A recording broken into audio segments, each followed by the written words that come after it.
buttery nipple. Who comes up with this stuff? I mean, I want one now. It sounds pretty cool, actually. First video of 2025 here. 3 arguments that all reptile keepers have. That's what this video is about. I mean, we all love a good argument, especially when we're right. And I'm right 73% of the time because I'm a legend. Except for the times when I'm arguing with my mother, in which case I'm never right when it comes to those ones. I mean, there's never just one way of doing something. Never just one train of thought. We all have different opinions. You don't have to agree with me, and I don't have to agree with you. And you know what? It doesn't matter. However, you are wrong. Right, so moving on to argument 1. The first and most important of the arguments. Snakes or lizards? So let's quickly just break it down into a few points. Lizards have legs. Snakes don't. Lizards have arms. Snakes don't. Lizards require UVB. Snakes don't. Lizards need to eat more frequently, usually daily. Snakes don't. Lizards are smarter. Snakes are thick as all hell. They basically only have like 3 trains of thought. Food, sleep. Yeah, that's all I got. So based on that, snakes are definitely better. Basically just a self-aware sock puppet versus a drama-induced scaly toddler with mood swings. Don't get me wrong, lizards are a great option. I mean, my first reptile was a lizard, and was my second, and was my third. I mean, lizards are definitely the more popular of the two, and a lot of reptile keepers start off with lizards. They definitely pop a lot of young reptile keepers' cherries. I personally think that as a whole, snakes are better. Let me know in the comments if you agree with that opinion. If not, then I will just completely ignore your comment.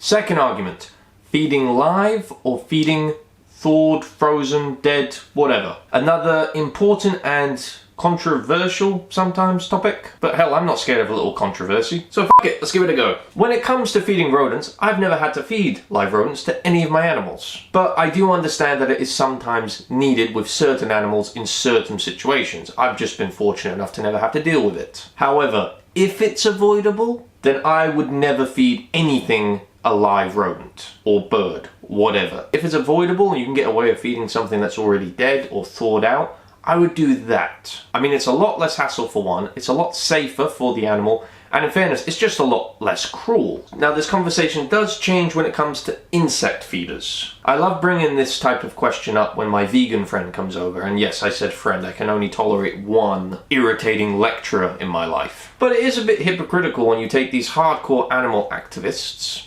which is kind of what he is. I mean, especially when there's a spider in the shower, for example.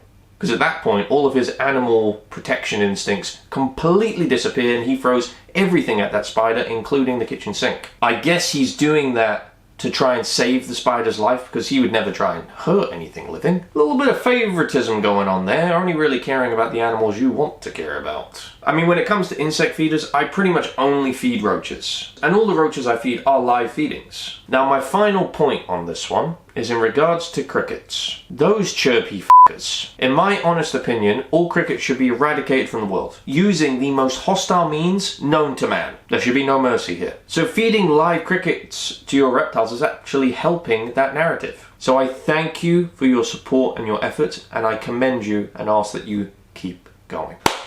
Right, now the third and final argument here, and this is one that I have partaken in an absolute crud ton. Not on camera, but off camera I have this argument a fair amount. Wild type versus morphs. Which is better? And I mean, bottom line before we go on, they're literally the same thing. In most cases they just have a slightly different skin colour or skin pattern. And I mean, that's quite difficult for me because I don't see skin colour because I'm not racist. I just see everybody as equally inferior to me. But I mean, we could probably run over a few of these real quick. If you're into albino morphs, you're probably racist. If you prefer pattern-based morphs, then it could go 2 ways.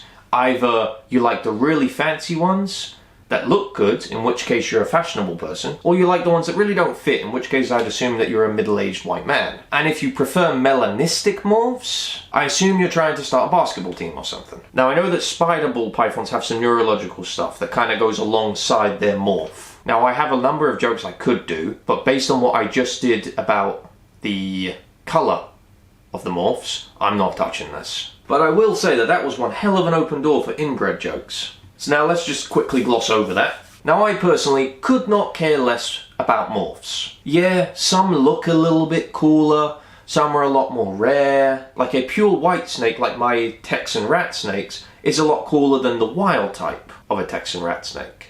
However, I would not pay a dime more to get the white one versus the regular one. The only reason I have the white ones is because they were the same price. And the reason for that is because it's extremely idiotic to waste money on something as silly as that, and it's also very, very racist. Like the number of times I go to a reptile expo and see two ball pythons right beside each other that look the exact same, but with very, very different price tags. And then the reason for the price tag difference is what it says on the label. You look at the cheaper ball python, and it doesn't say anything. Well, I guess it has the gender symbol, but there's too many of them nowadays for me to know what that even means, so I just ignore it and just hope for the best. Which reminds me of a few of my experiences I had in Thailand. I was wrong a lot. But then you look at the expensive ball python, and it has codes and codes and codes of information. But in some situations, the two ball pythons look the exact same. The only difference is all of that coded crap. Like, to give you an example here, I'm on Morph Market right now, looking at ball python morphs, because I wanted to show you what I mean. So let's just go through a few of these. 8 ball. I assume that means this snake is going to grow up to be a successful snooker champion. Acetone. So either they work at a nail spa, or they're a painter of some kind, or unemployed. Ambush. So this snake is a sexual predator. Avalanche. This one must be scared of snow. I mean, in some cases we are talking about taking a snake from $100 to $4,000. Like, what the fuck is in that snake? It better have the genes of a fucking Olympic athlete. I mean, look at it this way.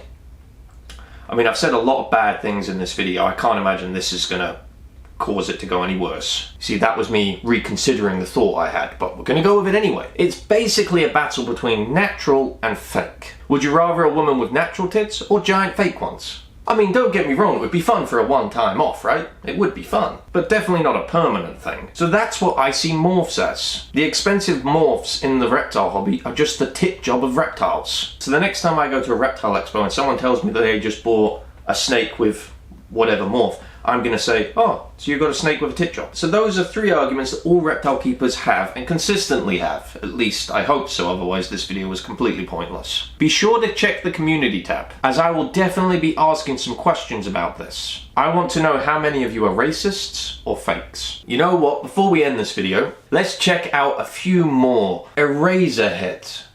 So there's a lady in a radiator stepping on falling sperms. If you get the reference, well done. So we have a grey matter, spelt with an A, and another spelt with an E. That's a bit pedantic. Peach. So this snake is a pussy. Trojan, I don't use those. Explosive cream. I mean, the people that come up with these morph names are just a bunch of perverts.